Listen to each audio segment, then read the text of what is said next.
Halo, assalamualaikum warahmatullahi wabarakatuh. Jumpa lagi di channelnya Timariati di Taiwan ya teman-teman. Dan alhamdulillah bisa share lagi kegiatannya aku.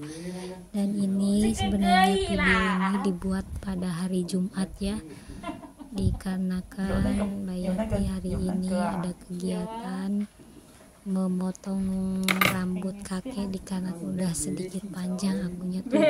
Kalau lihat kakek rambutnya udah agak panjang itu agak kusut ya, nggak enak dilihatnya dikarenakan kakek kan nggak suka tiap keramas itu paling 1 minggu 1 kali kayak gitu ya teman-teman.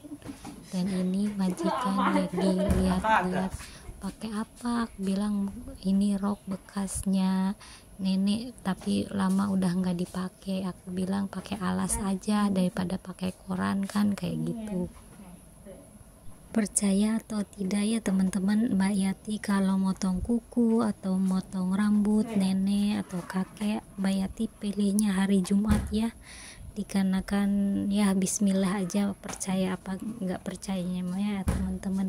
Tapi alhamdulillah kakekku sehat selalu, terus apa namanya yang dulunya sakit-sakitan sekarang enggak. Jadi Mbak Yati ngambil sunahnya Nabi ya, pakai hari Jumat kayak gitu, seperti gitu ya teman-teman.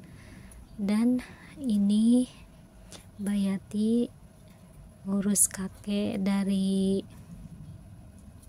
mulai motong kuku, motong janggutnya, motong rambutnya, seperti itu yang Bayati lakukan sendiri ya. Dan majikan itu katanya, Yati kamu tuh bilangnya serba bisa, motong rambut bisa, ngejahit baju juga bisa. Aku bilang ya bisa nggak bisa ya harus dilakukan, aku bilang kayak gitu kan.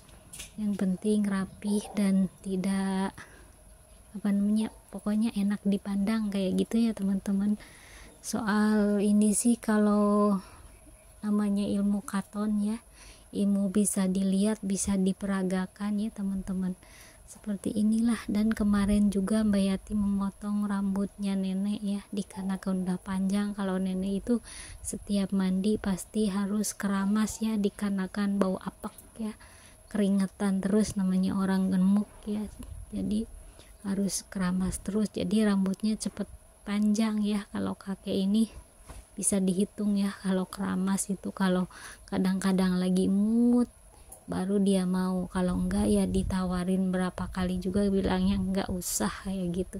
Jadi lama banget, panjang rambutnya itu 1 bulan itu bisa 1 kali ya dipotong rambut itu. Kalau nenek itu tiap mandi aja pokoknya harus keramas ya teman-teman. Dan setiap aku potong rambutnya kakek pasti kakek itu nundutan ya, kalau orang Sunda mah ketiduran kayak gitu, mungkin kayak gimana, mungkin disisir-sisir kayak itu rambutnya jadi nundutan ya teman-teman. Kadang-kadang mah suka gimana gitu ya. Aku bilang ya Allah makasih banget ya ditempatkan di tempat sederhana tapi royal ya, tempatku kerja ini. Apa aja bisa dimakan, gak dipilih-pilih. Pembantu sama majikan itu sama ya makan, malahan yang diutamain pembantunya dulu ya teman-teman. Kalau makanan apa-apa tuh pasti Bayati ya duluan yang ditanya, kamu suka apa enggak, kalau enggak suka ya cari yang lain, kalau suka ya kamu aja dulu yang makan, seperti itu ya teman-teman. Jadi Mbak Yati merasa malu sendiri ya di sini, biarpun non muslim tapi rasa kemanusiaannya tinggi banget ya, rasa menghormati orang itu nggak dilihat dari pekerjaannya atau gimana nya ya teman-teman. Bersyukur banget ya punya majikan seperti ini, ditempatkan di desa tapi nyaman ya, gaji lancar, seperti keluarga sendiri ya teman-teman. Apalagi Mbak Yati istilahnya semua pekerjaan itu bisa dilakukan, dari mulai masak, cuci piring kayak gitu kan, itu kan normal. Tapi cuci piring ini kalau majikan makan itu beliau nyuci sendiri ya, Mbak Yati nggak nyuci dikarenakan kan masih ngurus nenek, masih ngurus kakek. Jadi mereka itu kalau habis makan cuci piring sendiri ya teman-teman, terkecuali Mbak Yati masak. Kalau masak nyonya aku itu senang banget aku ya masak, katanya seleranya sama kayak gitu. Dan Mbak Yati juga punya pengalaman kerja ya waktu di Timur Tengah, itu perbedaannya 99% ya teman-teman. Menghargai pembantunya itu dihargai sebagai apa namanya, dia bisa beli, dia bisa ngasih uang kayak ngasih gaji, tapi nggak ada rasa kemanusiaannya ya. Pembantu itu dikasih makanan bekas ya, tapi ya namanya Mbak Yati belum tahu pengalaman ya, pertama kali kerja ke luar negeri ya, diiyakan aja makan bekas juga, yang penting ada buat makan dan masih layak dimakannya biarpun itu bekas. Jadi Masya Allah tabarakallah, perbedaan itu. Jadi sangat beruntung biarpun di non muslim tapi dirasa di kemanusiaannya itu ada ya.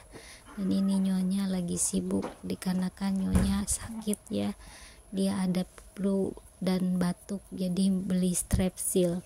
Mbak Yati nggak sakit juga dikasih jatah ya, katanya buat kamu nanti kalau batuk-batuk kayak gitu. Aku bilang aku nggak batuk, dan ini lanjut ya memotong janggutnya kakek dikarenakan udah panjang juga. Risih kalau ngelihat kakek janggutnya udah cepet panjang kayak gitu ya. Jadi semuanya Mbak Yati lakukan dikarenakan kakek itu tangannya udah nggak ada tenaga ya, untuk motong kuku aja dia nggak bisa. Kalau mau potong kuku pasti manggil Mbak Yati ya, dikarenakan nggak ada tenaganya tangannya ya teman-teman. Udah sehat, udah bisa jalan aja pakai kursi roda, itu alhamdulillah banget ya. Dulu itu ya Allah kurang tidur, pokoknya 24 jam itu jaga kakek ya, dikarenakan sakitnya parah, nggak seperti nenek-nenek kan dia stroke. Kalau kakek kan istilahnya operasian banyak seperti itu ya teman-teman. Dan alhamdulillah ini udah selesai motong rambut kakeknya dan dilanjut mau mandiin kakek ya teman-teman. Ini udah selesai alhamdulillah. Dan Mbak Yati juga ucapkan terima kasih yang udah nonton dan dukungannya ya. Semoga kalian semua sehat walafiat.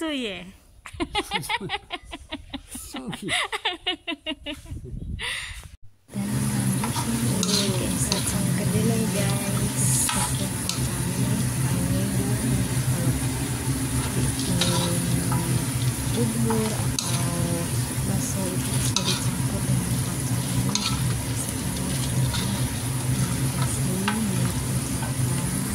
Stok sambal jengkol guys,